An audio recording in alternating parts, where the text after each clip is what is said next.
বন্ধুসকল নৰ ওপৰত দেখিবলৈ পাইছে এয়া সৰুপথাৰ সমজিলা অন্তৰ্গত অসামৰিক চিকিৎসালয়। এতিয়া আৰু সৰুপথাৰবাসীৰ বাবে ভাল খবৰ, এয়া চাওক, ৰোগীসকলৰ আৰু চিন্তা নাই। নমস্কাৰ বন্ধুসকল, মই ৰাজু নিৰাশ্ৰয় DR পেজলৈ আপোনালোক সকলোকে স্বাগতম জনাই লৈ আহিছোঁ আজি এটা নতুন ভিডিঅ'। আৰু আজিৰ ভিডিঅ'টো দেখুৱাম সৰুপথাৰ সমজিলাৰ অন্তৰ্গত অসামৰিক চিকিৎসালয়। এয়া দেখিছে, মই বৰ্তমান এতিয়া বৰপথাৰৰ পৰা সৰুপথাৰ যোৱাৰ পথত ৰখি আছোঁ। তেতিয়াহ'লে ভিডিঅ'টো দেৰি নকৰোঁ, ব'লক যাত্ৰা আৰম্ভ কৰিছোঁ।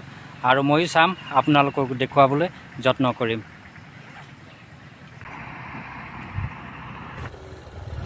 বন্ধুসকল যাত্ৰা আৰম্ভ কৰিছোঁ। এয়া চাওক, সুন্দৰ ৰাস্তা, কোনো টেনশ্যন ল'বলগীয়া নাই। খুব কম সময়ৰ ভিতৰত গৈ সৰুপথাৰত গৈ হস্পিটেলখন আপোনালোকক দেখুৱাম। এয়া প্ৰাকৃতিক পৰিৱেশেৰে ভৰা, ৰাস্তা কিনাৰত এইবিলাক গছ গছনিৰে ভৰা আৰু ৰাস্তা ভাল, গতিকে বাইকতে যাত্ৰা কৰিছোঁ। বেছি সময় নালাগে আৰু কিছু সময় পাছত গৈ মই এই হস্পিটেলৰ গেটৰ সন্মুখৰ পৰাই আপোনালোকক পৰিৱেশ দেখুৱাবলৈ যত্ন কৰিম। আপোনালোকে চাই থাকক, একেবাৰে শেষলৈকে চাব।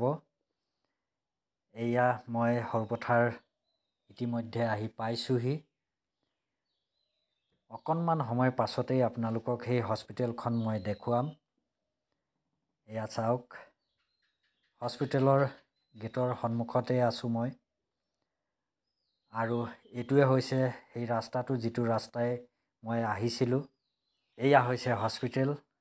হস্পিটেলৰ বাহিৰত এইবিলাক টমটম আৰু এইফালে আছে ঔষধৰ দোকান।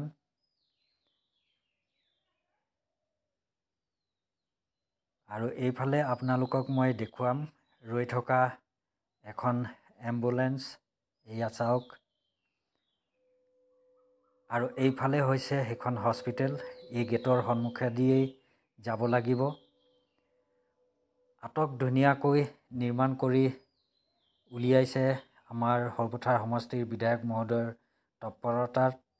সৰুপথাৰবাসীৰ কাৰণে এতিয়া আৰু গোলাঘাট যাবৰ প্ৰয়োজন নাই।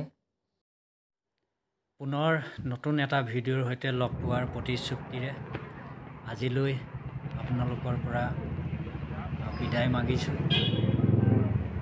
চাই থাকিব নিৰাশ্ৰয় DR ফেচবুক পেজ।